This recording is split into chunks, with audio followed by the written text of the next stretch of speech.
I couldn't be more excited. I think many of the media people that are here, if you think back, the challenges we had when it came to this, I guess what you call pothole season, it was unique. This was our biggest fear, was every time this time of year came around when we'd have a snowfall and then there'd be a thaw. Obviously, there was a lot of concerns and complaints about roads throughout the entire state of Michigan, more so, I guess, in the southeastern portion of the state because of the problems we're seeing with funding for roads and projects. And we know we're still not getting ahead of it, although we're spending a lot of money on roads and bridges. It's still a challenge. But this road itself was the biggest challenge. It was highlighted by the media every time. I kid you not, our Department of Roads folks, we were on the phone relentlessly trying to figure out how do we even bring in subcontractors to fill potholes on Mound Road so that we didn't have to hear about all the complaints. We tried to get to them as soon as we could. I even came up with this idea of, call 911 if you see a dangerous pothole. There was some unique criticism that came along with that. However, the reality was we wanted to get ahead of it because we didn't want people put in harm's way because of how bad this particular road was. It was the most challenged road in southeast Michigan.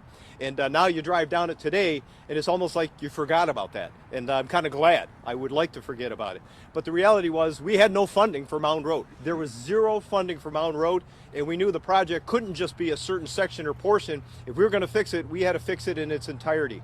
And so we came together, the various industries and businesses in and around this area, this cluster. You're talking about multi-billion-dollar annually asset, this cluster of assets we have here in Macomb County has to our economy locally. And so we thought, let's pitch this. Let's get together and talk.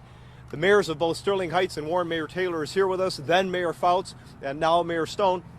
We all came together to figure out how do we work on this. The various councils from both City of Warren and Sterling Heights came together to figure out what do we need to do. All of our state representatives, all our federal legislators came together and we said we need to pitch this thing. We even went to Washington, D.C. to go have conversation with the Department of Transportation at the federal level.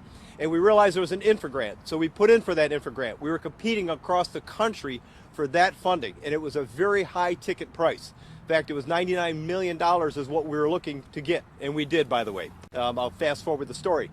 When we found out we got that infra grant, we were stunned. We didn't believe it. And the reason for that is this was a local road project.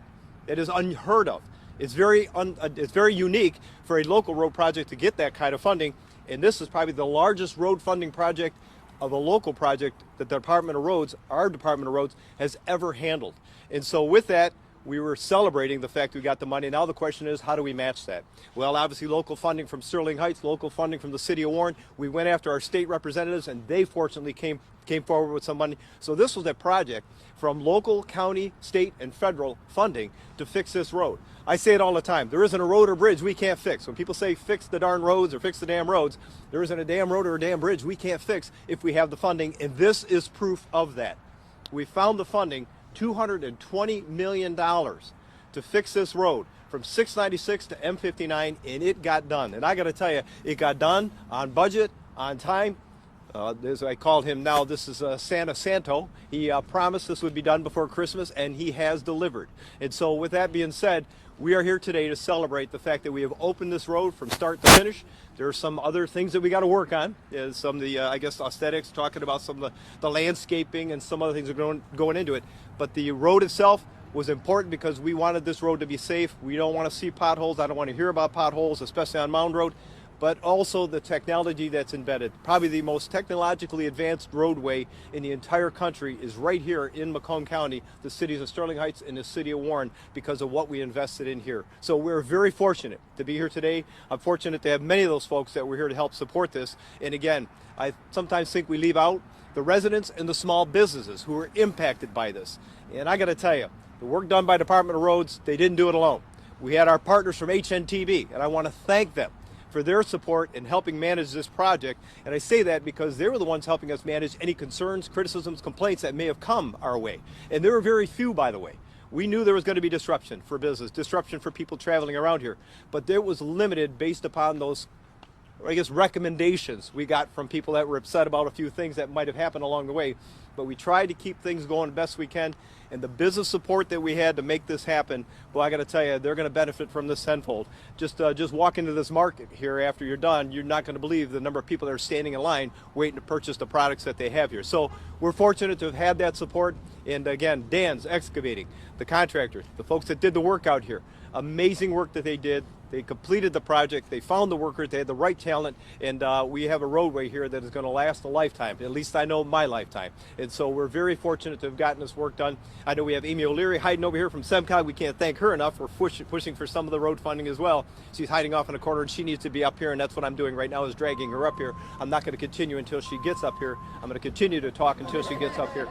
And most of these are freezing your butts off, and so I'm going to try to figure out how do you keep this brief, but it's hard to keep this brief because this is an exciting day for Macomb County, in particular our Department of Roads and the work they did. And so with that, I'd like to turn this over to Santa Santo for delivering before Christmas. Take that hat off. Thank you for the work you did, along with your team in the Department of Roads. Brian, all yours, my man. Jump on in there. Well, thanks, Executive Hackle. And I just want to start with by saying, wow, what a project, what a great thing that we have here as far as the road opening before Christmas. It takes a true team effort, collaboration, coordination between a lot of different entities and leaders, and we should be very proud of this project, not only as a region, as a state, as a county, as a community, even as a resident. We did a lot of stakeholder engagement meetings in advance of this project and during the project, to try and meet all the goals and needs of everybody, inclusive of industry, of our needs, of the public's industry needs. So we are very happy to be here. This is a new roadway. It's smoother, it's safer, it's more efficient, and people should know that traveling this road is going to be advanced into the future as far as the durability and the lifespan of this product that we have produced here. A lot of thanks to my staff, a lot of thanks to Dan's Excavating and their crews out here working on this, to HNTB, our owner's rep that oversaw this project as a whole. Many thanks to everybody, a lot of different people involved. So we are looking forward to advancing this to the south segment. We're currently working on preliminary engineering for that next segment between 8 Mile and 696. So we're hoping to get some results on some grant funding opportunities to move that project forward, just as we have this one. It's a much needed area. It is deteriorating just as this one had, and it's very important to our economic corridor within the state and within the county. So thank you very much. Thank you, Brian. Appreciate that. And again, I'm glad you brought that up, because there's always a lot of concerns. People are saying, okay, what about our road? What about our bridge? And again, that goes across, the entire county. And as much money as we put into it, we know we're still behind. But there is always that question as to what are we doing south of 696. The grant funding that we had for this project was very specific, and it was from 696 to 59. It wasn't, the money wasn't there to figure out how do you solve the problem south of this. And again, as Brian had mentioned, we are putting that forward. We are working with the U.S. Department of Transportation. We're working with our partners at the federal level who helped with this significantly. Gary Peters and Debbie Stabenow, I can't thank them enough for helping push for that original funding, and they're there right now making sure we're pushing forward on this funding.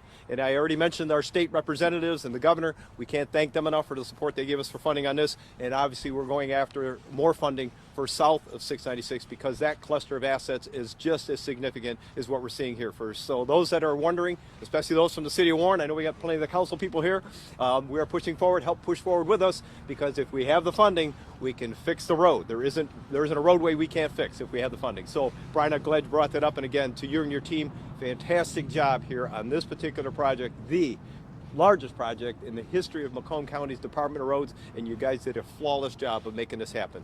And with that being said, I'd like to bring in one of the partners we had to make this a reality, that really helped push for the funding and come up with some of the ideas based upon the residents within his town, the mayor of the city of Sterling Heights, Mike Taylor. Mike?